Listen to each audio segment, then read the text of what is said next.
Imagine a world where the devices in your pocket, the ones that help you connect with loved ones, work, and entertain yourself, simply didn't exist. No iPhone. No iPad. No MacBook. Now, imagine this, two young dreamers, tinkering away in a garage, with a bold idea to change how we use computers forever. No corporate office, no fancy labs, just a garage, a vision, and a whole lot of passion. This is the story of how two friends, Steve Jobs and Steve Wozniak, started Apple, one of the most valuable companies on the planet, in the most humble of places, a simple, suburban garage. What drove them? How did they turn their passion for technology into a global empire that would revolutionize personal computing, music, and even phones? Let's take a trip back to the beginning, to where it all started. Before the world knew them as tech visionaries, Steve Jobs and Steve Wozniak were two regular kids with a deep passion for electronics. But they came from very different backgrounds. Steve Jobs was born in 1955 and adopted by Paul and Clara Jobs. His father, a mechanic, introduced him to electronics early on, sparking his curiosity. Jobs grew up in Mountain View, California, now known as the heart of Silicon Valley. Despite his brilliance, Steve wasn't exactly your typical student. He dropped out of college after just one semester and set off on a personal journey of self-discovery, including a trip to India that left a lasting mark on his philosophical outlook. But one thing was clear, Steve had big dreams. And then, there was Steve Wozniak, the brains behind the operation. Born in 1950, Wozniak was a technical prodigy. He was building computers in his garage before personal computers were even a thing. Woz was an engineer at heart, someone who loved to solve problems just for the fun of it. In 1971, Jobs and Wozniak met through mutual friends, and their connection was instant. Jobs had the vision, and Wozniak had the technical genius. Together, they would form an unstoppable team. And here's where the magic happened, this humble garage in Los Altos, California. In 1976, Steve Jobs convinced his parents to let him and Wozniak use the family garage as their headquarters. With little more than a dream, some electronic components, and Wozniak's genius invention, Apple was born. Their first creation? The Apple I, a bare-bones, single-board computer designed by Wozniak himself. But it was Jobs who saw its potential beyond a simple hobbyist toy. He believed this machine could change the way people used computers. While Wozniak perfected the engineering, Jobs became the salesman. He convinced a local computer store, the Byte Shop, to buy 50 units of the Apple I, but there was one catch, they had to build them first. Jobs sold his VW van, Wozniak sold his HP calculator, and the pair used that money to buy parts and hand-assemble the computers in that very garage. In 1976, the Apple I went on sale for $666.66. No, it wasn't some strange devilish plot, Wozniak just liked repeating numbers.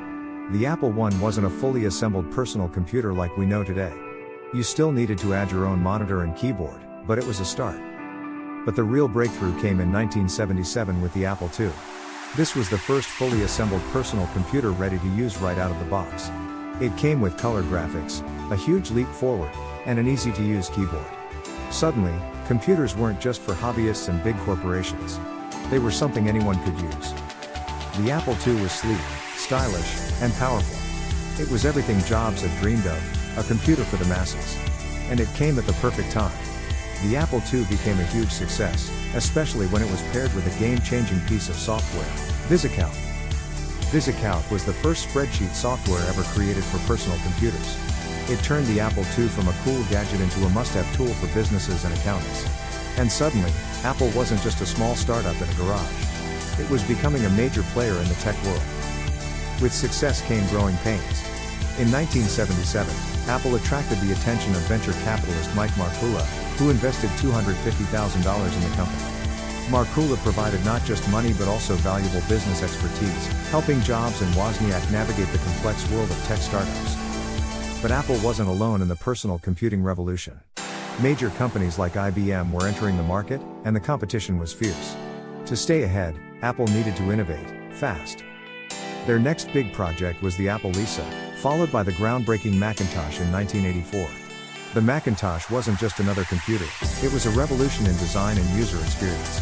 It introduced the world to the graphical user interface, with windows, icons, and a mouse, making computers more user-friendly than ever. And who could forget the iconic 1984 Super Bowl commercial that introduced the Macintosh to the world?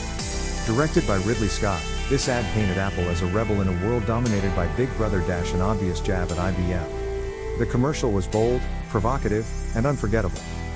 But as Apple grew, so did tensions. Steve Jobs' relentless drive for perfection led to clashes with other executives. By 1985, just 1 year after launching the Macintosh, Jobs was forced out of the company he co-founded.